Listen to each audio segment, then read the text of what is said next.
सालों पहले पीतल नगर में किशन नाम का एक किसान रहता था। वह गांव के एक जमींदार के खेत पर काम करके किसी तरह अपना घर चला रहा था। पहले किशन के भी खेत थे, लेकिन उसके पिता के बीमार होने के कारण उसे अपने सारे खेत बेचने पड़े। मजदूरी में मिलने वाले पैसों से पिता का इलाज कराना और घर का खर्च चलाना मुश्किल हो रहा था। वो हर दिन सोचता कि कैसे घर की स्थिति को बेहतर किया जाए। आज भी इसी सोच के साथ किशन सुबह सुबह जमींदार के खेत पर काम करने के लिए निकला।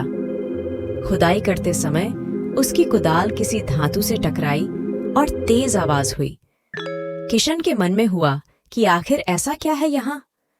उसने तुरंत उस हिस्से को खोदा तो वहां से एक बड़ा सा पतीला निकला। पतीला देखकर किशन दुखी हो गया। किशन के मन में हुआ कि ये जेवरात होते तो मेरे घर की हालत थोड़ी सुधर जाती। फिर किशन ने सोचा कि चलो अब खाना ही खा लेता हूं। किशन ने खाना खाने के लिए अपने हाथ की कुदाल उस पतीले में फेंक दी और हाथ मुंह धोकर खाना खाने लगा। खाना खत्म करने के बाद किशन अपनी कुदाल उठाने के लिए उस पतीले के पास पहुंचा। वहां पहुंचते ही किशन हैरान हो गया। उस पतीले के अंदर एक नहीं बल्कि बहुत सारे कुदाल थे। उसे कुछ समझ नहीं आया। तभी उसने अपने पास रखी एक टोकरी को भी उस पतीले में फेंक दिया। वो एक टोकरी भी पतीले के अंदर जाते ही बहुत सारी हो गई। ये सब देखकर किशन खुश हो गया और उस जादुई पतीले को अपने साथ घर लेकर चला आया। वो हर दिन उस बर्तन में अपने कुछ औजार डालता और जब वो ज्यादा हो जाते तब उन्हें बाजार जाकर बेच आता। ऐसा करते करते किशन के घर की हालत सुधरने लगी। उसने इस तरह से बहुत पैसा कमाया और अपने पिता का इलाज भी करवा लिया। एक दिन किशन ने कुछ गहने खरीदे और उन्हें भी पतीले में डाल दिया। वो गहने भी बहुत सारे बन गए। इस तरह धीरे धीरे किशन अमीर होने लगा और उसने जमींदार के यहाँ मजदूरी करना भी छोड़ दिया। किशन को अमीर होते देख जमींदार मोहन को किशन पर शेकू हुआ। वो सीधे किशन के घर पहुंचा। वहां जाकर उसे जादुई पतीले के बारे में पता चला। उसने किशन से पूछा, तुमने यह पतीला कब और किसके घर से चुराया? डरी हुई आवाज में किशन बोला, साहब, यह पतीला मुझे खेत में खुदाई के समय मिला था। मैंने किसी के घर चोरी नहीं की है। खेत में खुदाई की बात सुनते ही जमींदार ने कहा, यह पतीला जब मेरे खेत से मिला तो यह मेरा हुआ। किशन ने जादुई पतीला ना लेकर जाने की बहुत मिन्नतें की, लेकिन जमींदार मोहन ने उसकी एक नहीं सुनी। वो जबरदस्ती अपने साथ वो जादुई पतीला लेकर चला गया।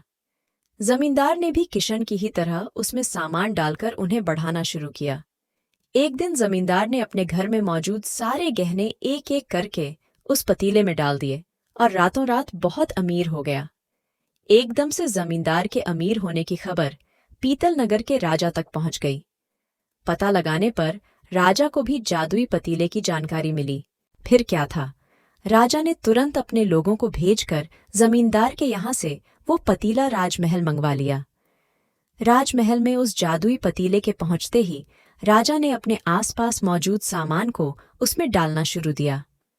सामान को बढ़ता देखकर राजा दंग रह गया।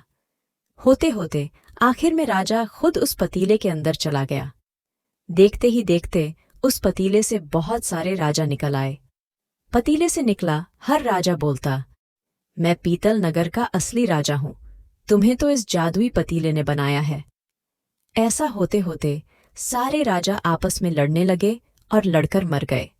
लड़ाई के दौरान वो जादुई पतीला भी टूट गया।